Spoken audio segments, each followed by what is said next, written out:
All right, guys, so it's been a while since I updated, I guess a week or two. I think the last video was suspension, and a lot has changed since then. It all went pretty quick. Just been busy and haven't really had time to put together a video. But anyways, just got done with a quick hike. We did just shy of 11 miles. So I'm at Silver Falls State Park. If you've never been here, it's beautiful. Trail of 10 falls. I turned it into the trail of 18 falls to get more miles. But anyways, stopped in the shade on the way home. Figured we'd do an update. So first and foremost, I've had this rig, I think we're going 3.5 weeks now. It's got about 1,100 miles on it. And I can tell you, I love this thing. I loved my 5th gen. They were what they were. They were not powerful. They were old and kind of clunky. They were 2010 technology. This thing is so much more refined. The power is great. Anybody who complains about the 4-cylinder has not driven one, and probably complained about the V6 when they went away from the V8. This thing drives so much better, so much more power. The 8-speed's great. It doesn't struggle to go anywhere. It goes. Comfortable, drives great. Everything about this rig I'm thrilled with. Yeah, they're not cheap, but it is what it is. Anybody that tells you you got ripped off by the way you spent your own money and they're driving a 5th gen, why aren't they driving a 1st or 2nd gen? They're cheaper. It's because they want the newer stuff.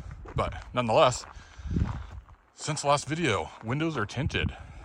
It is all ceramic all around. Windshield is 45. Front doors are 15. And then I did 5 on everything else all around the back. 1 to get the ceramic just for the heat, and 2, I just wanted it dark. You can tint it however you want. Everybody asks how I like it. I like it for me, but you got to do your own research on how dark you want your own windows. Not everybody needs them this dark. Not everybody should have them this dark, but I've been doing this to all my rigs forever, and I love it. Next thing I did, actually the day after the tint, while I was picking it up, they called and said wheels and tires are in, so went with the same Mickey Thompson Baja Boss ATs like I had on the 5th gen, 285 7017. I got the 1552 with the Turbo Mac HD. I love this wheel. So long story short, I've always wanted 1552 wheels, and the opportunity just came up on this one. These wheels are, if you don't know about 1552, you can go read up on their history, but they did most of the wheels for Ken Block's Gymkhana cars. And I believe these are ones that he actually designed or helped design for his Gymkhana 10 car for the Focus. So wheels, tires, discount tire hooked it up. I can tell you, and I find this odd, everybody's excited about the TRD Pro wheels, which I think are a $1,600 or $1,800 upgrade. I believe they're $1,800. They're all right. I mean, if you like them, you like them. I personally don't care for them. And I find it weird that people are spending what they're spending on it, because these wheels and tires, mounted and balanced out the door at Discount Tire, were less than the TRD Pro wheels alone. So shop around. They do, see, the wheels are a 0 offset, so they do stick out a little bit. The front's turned, so it's kind of hard to tell, but it is not that poked out. It's just because the wheels are turned. The back's a pretty good representation. So I didn't like it at first. It's growing on me. I might look to see, I believe the Pro flares stick out a little bit more, and I think there's some companies that make some aftermarket flares. I'm not against finding something a little bit wider. I think the wider ones on the Pro do look better, but I'm not positive they'll fit this because of the way the front is. So I'm watching, and I wouldn't mind some paint colored ones, some paint matched ones. Other things we've done, so wheels, tires, tint, those are the big ones. And, as everybody does, front air dam is gone.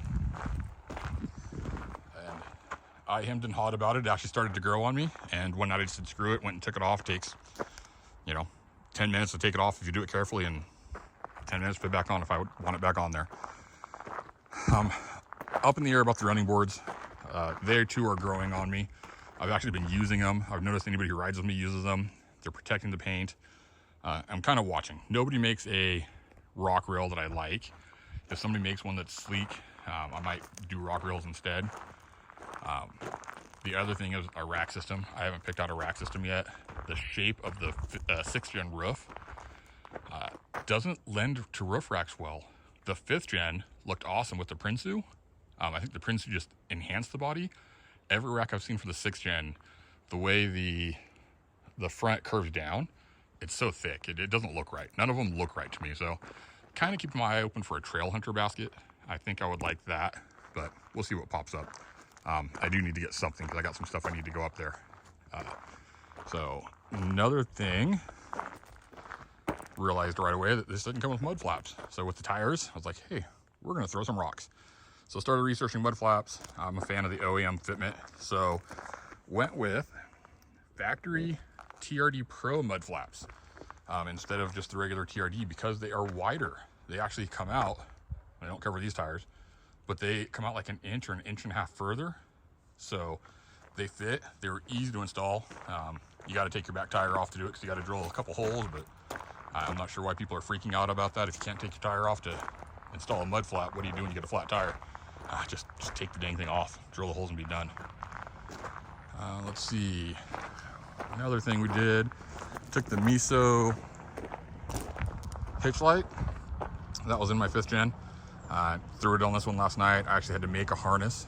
I didn't get the harness when I originally bought it. I had it hardwired to a switch, so I made a trailer harness so it taps in before the 7-pin, so that comes on with the backup.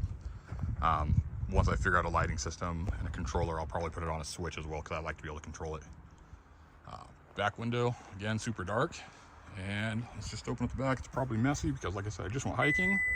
So, Ironman drawer system. There is an interesting system because of the way the floor is sunk a little bit. Your drawers, if you just set them on the ground, will hit this. So, hockey pucks. I just grabbed a dozen hockey pucks, drilled holes, and used them as furniture feet. Bolted them to the bottom of the drawer system. So, works pretty good. Got it secured down with down to the factory tie down points. Don't really have anything on them yet because I just haven't transferred everything over. But got the drawers. I like them. That made me happy to get those back in there.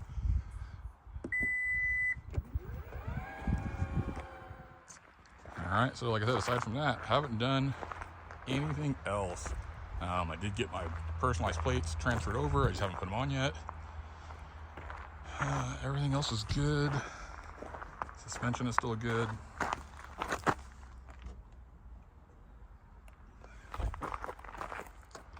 Oh, and here's a fun fact. So this has an 1.5 inch front lift. I went in to get it aligned. Number one, the alignment shops didn't have data for a 6th gen yet. So we took a pretty good guess. It's a chassis shop that knows what they're doing. And even with that lift, it was still only, it was less than -0.5 degree camber. So we actually didn't touch anything. It drives so good. And we're pretty convinced that these are set up to have a little lift in the front.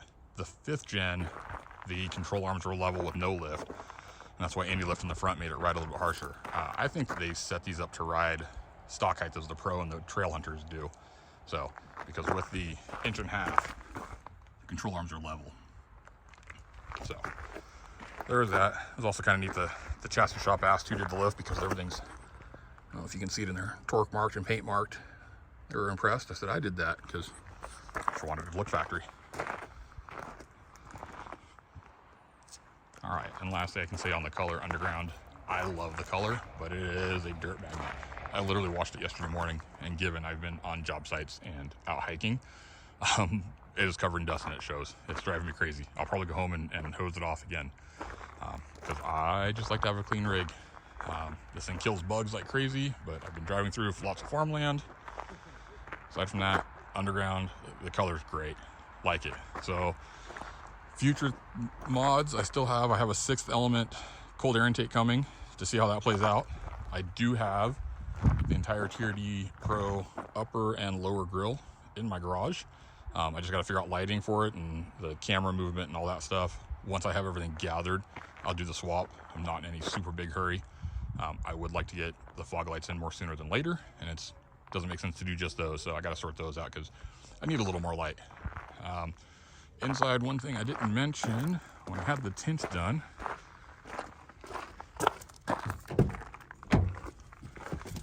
I had the moonroof tinted.